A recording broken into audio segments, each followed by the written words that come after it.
सुप्रभात प्यारे बच्चों, कैसे हो आप सब। उम्मीद करती हूँ घर पर होंगे और स्वस्थ होंगे। बेटा, आज हम आपकी कक्षा में करेंगे ग्राम श्री कविता, जिसके कवि हैं सुमित्रा नंदन पंत जी। ठीक है बच्चों, इस कविता को आपको ध्यानपूर्वक सुनना है और इसके भाव को समझना है। ठीक है बेटा, ध्यानपूर्वक सुनना है क्योंकि बड़ी अच्छी कविता है। ठीक है, हम हाफ ईयरली के बाद का जो सिलेबस है उसको कर रहे हैं। पिछले कालांश में हमने प्रेमचंद के फटे जूते का पठन किया था। आज हम कविता करेंगे जो है सुमित्रा नंदन पंत की और ग्राम श्री। ग्राम का अर्थ क्या होता है छात्रों? गांव, और श्री शोभा। इसलिए ध्यान से पहले इसके सार को सुनना है, फिर थोड़े थोड़े करके इसके भाव को समझना है। ठीक है, सुनिए। ग्राम श्री। ग्राम श्री का अर्थ होता है गांव की शोभा। इस कविता के कवि सुमित्रा नंदन पंत जी हैं, जो एक छायावादी कवि माने गए हैं। ठीक है बच्चों, कौन से किस प्रकार के कवि माने गए हैं? छायावादी कवि। छायावाद से इनका संबंध है। जिन्होंने प्रकृति पर लिखा है, वे हरियाली से संबंधित अनेक सुंदर कविताएं लिखी हैं। अपनी कविताओं में उन्होंने प्रकृति का मानवीयकरण बहुत शानदार ढंग से किया है। जैसे आपने अलंकारों में सुना है, मानवीयकरण अलंकार क्या होता है। ठीक है, मानवीयकरण, प्रकृति को उन्होंने मानव के रूप में देखा है। कवि इस कविता में, जो एक ग्रामश्री कविता है, इसकी बात कर रहे हैं। इस कविता में कड़ाके की ठंड के बाद, जब ठंड आती है उसके बाद ऋतुराज बसंत के आगमन से प्रकृति में होने वाली हलचल के बारे में बात कर रही है। ठीक है छात्रों, किसके? कड़ाके की ठंड के बाद ऋतुराज बसंत के आगमन से प्रकृति में होने वाली जो हलचल होती है, जो बदलाव होता है, उसके बारे में बातें कर रही हैं। बसंत ऋतु के आगमन के साथ ही धरती हरी भरी होने के साथ ही सजने संवरने लगती है। जैसा कि आपने देखा होगा होली से पहले का दृश्य, तो क्या होता है, सारे फूल खिल जाते हैं, धरती हरी भरी, पेड़ पौधे हरे भरे नजर आते हैं। प्रकृति का जो आंचल है अनेक प्रकार के रंग बिरंगे फूलों फलों से खिल उठता है। जैसे आम, लीची के पेड़ों में भूर आने लगते हैं। आड़ू, खुमानी के पेड़ रंग बिरंगे फूलों से भर जाते हैं। रंग बिरंगी सब्जियां खेतों की शोभा बढ़ाने लगती हैं। मटर आ जाते हैं। अरहर के पौधों में फलियां आने लगती हैं। अमरूद, संतरे, मौसमी जैसे फल पककर तैयार हो जाते हैं।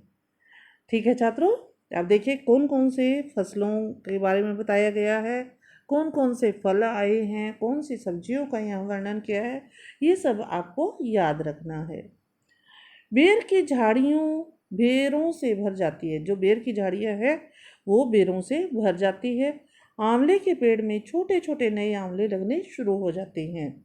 तितलियाँ फूल फूल पर मंडराती फिरती है, जो प्रकृति की शोभा में चार चांद लगा देती है। और पाठ का नाम ही क्या था? ग्राम श्री। सुमित्रा नंदन पंत जी ने यहाँ पर प्रकृति का बहुत खूबसूरत वर्णन किया है। कहीं कहीं पर प्रकृति का मानवीयकरण भी किया है, तो इसलिए यहाँ पर कौन से अलंकार का प्रयोग किया गया है? मानवीयकरण अलंकार। इस पूरे काव्य खंड में अलंकारों का बहुत शानदार प्रयोग किया गया है। ठीक है छात्रों, अब हम काव्यांश 1, 2, 3 हाफ आज इसका पठन करेंगे और आधी जो कविता है वो हम अगले कालांश में करेंगे। आपको ये तो आपने सार सुना, सार सुनने के लिए आपको पुस्तक की ज़रूरत नहीं थी। अब आपको कविता वर्ड टू वर्ड पढ़नी है और समझनी है। उसके लिए आपको अपनी पुस्तक निकालनी पड़ेगी। क्षितिज की पुस्तक निकालिए और पेंसिल साथ में रखिए। कठिन शब्दों को रेखांकित कीजिए। और अब आपको कौन सा पेज निकालना है बताइए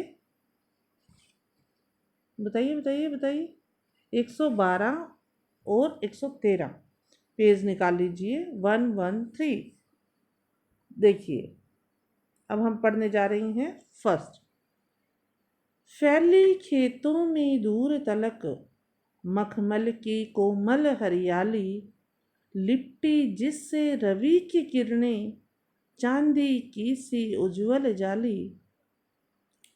तिनकों के हरे हरे तन पर हिल हरित रुधिर है रहा झलक, श्यामल तुंग भूतल पर झुका हुआ नभ का चिर निर्मल नीर फलक। खेतों खेतों में दूर तलक, दूर तलक क्या होता है छात्रों? दूर तक। ठीक है, दूर तलक को रेखांकित करके लिख लो, दूर तलक। मखमल, मखमल क्या होता है? मक्खन के जैसा। क्या होता है मक्खन? क्या होता है? कोमल। कोमल हरियाली, बिल्कुल सॉफ्ट सॉफ्ट सी हरियाली, हरा भरा होना। लिपटना, लिपटिंग मीन्स लिपटना, जिसमें सूर्य की किरणें, रवि मीन्स क्या होता है? सूर्य, रवि को अंडरलाइन करके लिखो सूर्य। चांदी की सी उजली जाली, उजली क्या होता है? उजले रंग वाली। तिनकों के हरे भरे तन पर, हरा भरा तन मीन्स शरीर पर, हिल हरित, हिल मीन हिलना, हरित मीन्स हरी, रुधिर मीन्स रुद्र, रुद्र क्या होता है? लाल या रक्त के जैसा रंग। ठीक है, रहा झलक, झलकना मीन्स दिखाई देना। श्यामल सांवला, भू पृथ्वी, तल पर झुका हुआ, नभ का, नभ मीन्स आकाश का, चिर जो दूर तक, निर्मल स्वच्छ। ठीक है, नील फलक, फलक मीन्स आसमान। ठीक है छात्रों, अब आपने ये पढ़ा, शब्दार्थ मैंने बता दिए, अब इसकी हिंदी सुनिए। कवि खेतों में फैली हरियाली को देखकर कहते हैं, क्या कहते हैं? कि जहां तक नजर जाती है, मखमल की कोमल हरियाली जहां तक नजर जाती है वहां तक खेतों में मखमल के जैसी हरियाली ही हरियाली दिखाई दे रही है। और उस हरियाली के ऊपर जब सूरज की किरणें पड़ती हैं तो ऐसा लगता है मानो उसे कोई चांदी की जाली लिपट गई हो। जब आप देखते हो घास होती है, घास के ऊपर जब सूरज की लालिमा पड़ती है तो कैसा दिखाई देता है? जैसे कोई चांदी की जाली से लिपट गई हो, या उसके ऊपर कोई चांदी की जाली बिछा रखी हो। और नए नए उगे हरे हरे घास के तिनकों व पत्तियों के ऊपर पड़ी ओस की बूंदें तो ऐसी लगती हैं मानो हरा रुधिर, हरा मीन्स हरा, हरे रंग का, रुधिर मीन्स लाल, यानी खून उसमें बह रहा हो। हरे रंग पर जैसे रुधिर बह रहा हो। यहाँ घास के हरे तिनकों का मानवीयकरण किया गया है। ठीक है, घास के तिनके का किससे? रक्त से। तो यहाँ पर क्या हो गया? मानवीयकरण अलंकार। पूरी प्रकृति को निहारने पर, जब पूरी प्रकृति को कवि देखता है तो कैसा लगता है? निहारना मीन्स देखना। जैसे कि धरती के सांवलेपन को सदा आकाश में छाई रहने वाली निर्मल स्वच्छ नीलिमा ने ढक रखा हो। यानी हरी भरी धरती के ऊपर फैला नीला आकाश ऐसा लग रहा है मानो जैसे उसने धरती के ऊपर अपना आंचल फैला रखा हो। ठीक है छात्रों, अब अगला सुनिए। आपको उम्मीद करती हूँ ये समझ आया होगा पहला। बेटा अगर नहीं भी आता है तो आप पूछ सकते हैं। अगला देखिए, रोमांचित सी लगती वसुधा, रोमांचित सी लगती वसुधा, वसुधा मीन्स धरती, आई जूं बाल गेहूं में बाली। ठीक है, आई जूं और गेहूं में बाली, बाली आना मीन्स उसमें फल आना शुरू हो जाना। अरहर सनई की सोने की, अरहर दाल जो आप खाते हो, सनई मीन्स फसल का नाम है ये, की सोने की किंकिणियाँ हैं शोभाशाली। किंकिणियाँ क्या होती हैं? छोटे छोटे कण। उड़ती भीनी तिलाकत गंध, उड़ती भीनी तिलाकत मीन्स तेल से युक्त, गंध मीन्स खुशबू। फूली सरसों पीली पीली, और सरसों क्या है, पीली पीली नजर आती है। जैसे आपने कभी खेत देखे होंगे, खेत में जब सरसों होती है और उस पर जब फल लगने वाले हैं तो ऊपर सारा पीला पीला रंग का सारा दिखाई देने लग जाता है। देखिए क्या बोला है कवि ने, रोमांचित सी लगती वसुधा आई जो गेहूं में बाली, अरहर सनई की सोने की किणकिणियां है शोभाशाली, उड़ती भी नित्य लाकत गंध, फूली पर सरसों पीली पीली। अब इसका भाव समझेंगे। लो हरित धरा से झांक रही, नीलम की कली तीसी नीली। ठीक है छात्रों, अब इसका भाव समझिए कि कवि ने इसमें क्या कहा है। वैसे समझ आप भी गए हैं। उपरोक्त पंक्तियों में, उपरोक्त मीन्स ऊपर कही गई पंक्तियों में कवि खेतों पर खड़ी फसलों और रंग बिरंगे फूलों से सजी धरती के सौंदर्य को देखकर मंत्रमुग्ध हैं। वो कहते हैं कि इस हरियाली को देखकर धरती भी रोमांचित हो गई है, अति खुश हो गई है, क्योंकि अब जौ और गेहूं में बालियां आ चुकी हैं। जौ कौन से होते हैं, जैसे जिसके हम नवरात्रों में जौ बीजते हैं, जो वो जौ है। और गेहूं में बालियां आ चुकी हैं।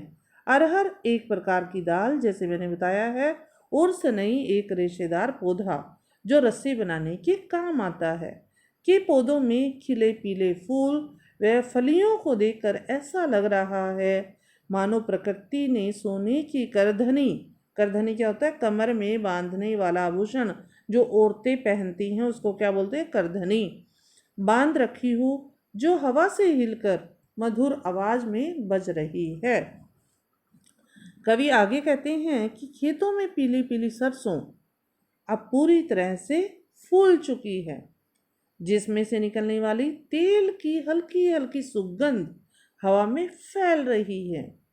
तीसी मीन्स अलसी का पौधा के नीले नीले खिले हुए फूलों को देखकर कवि को कैसा लगता है कि मानो नीलम की फलियां हरी भरी धरती से झांक रही हो, यानी अलसी का पौधों पर खिले नीले फूल बहुत सुंदर दिखाई दे रहे हैं।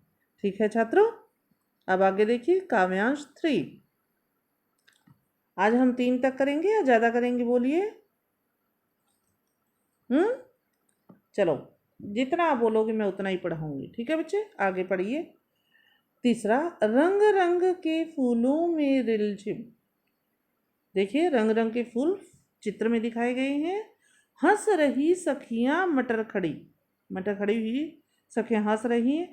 मखमली पेटियों सी लटकी, छिमी छिपाए बीज लड़ी, फिरती हैं रंग रंग की तितली, रंग रंग के फूलों पर सुंदर, फूले फिरते ही फूल स्वयं, उड़ उड़ वृंतों से वृत्तों पर। ठीक है छात्रों, अब देखिए फर्स्ट लाइन में देखिए, रंग रंग मीन्स विभिन्न प्रकार के रंगों के फूल में रिल मिल मिलजुल कर, रिल मिल को रेखांकित करके क्या करना है, मिलजुल कर हंस रही सखियां, सखियां मीन्स सहेलियां मटर खड़ी, इन्होंने सखियों को मटर की उपमा दी गई है। मखमली मखमल के रंग मखमल के कोमलता लिए, पेटियों से लटकी छिमियाँ, छिमियाँ क्या होती है, मटर की फलियाँ, छिपाई बीज लड़ी, फिरती हैं रंग रंग की तितलियाँ, तितलियाँ क्या होती हैं, बटरफ्लाई, रंग रंग के फूलों पर। वो कहाँ जाती है, जहाँ पर फूल होता है, जहाँ पर मधु होता है, वहाँ पर तितलियाँ फिरती हैं। और जो ये फूल हैं उनमें मकरंद होता है और वो हर फूल पर जाकर उनका रस चूसती हैं, वही इसमें बताया गया है। ठीक है, जैसे उपरोक्त पंक्तियों में कवि कहते हैं कि खेतों में नीले व सफेद रंग के फूलों से सजे, किस किस रंग से, सफेद रंग के फूलों से सजे और नीले रंग के मटर के पौधों को देखकर ऐसा लगता है मानो जैसे दो सखियां आपस में मिलजुल कर खिलखिलाकर हंस रही हों।